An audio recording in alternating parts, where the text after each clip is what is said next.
I'm doing this on behalf of Ross van Koller, who's actually presented the Shoprite report. And at this point in time, we have a hold with downside on it. We don't have it in the portfolio, and we would wait for relatively significantly low before we'd have a look at it. So broadly speaking, the macro environment is the same for all retailers.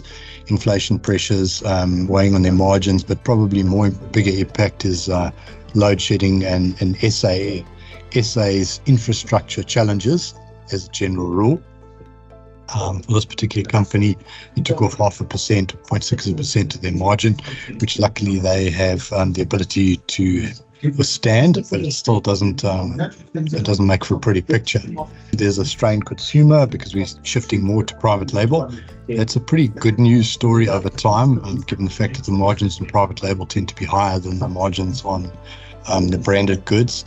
For us, the key issue is really with the valuation being expensive relative to history, about 10%, 12, 15% expensive, and the catalyst is sort of unknown. The company is extremely well run.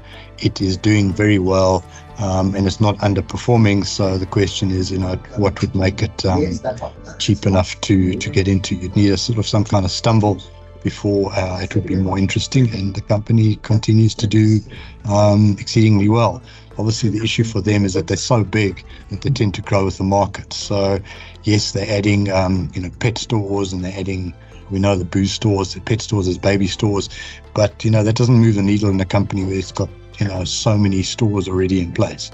Very hard to get the kind of growth going there, notwithstanding the fact that it's a top quality company.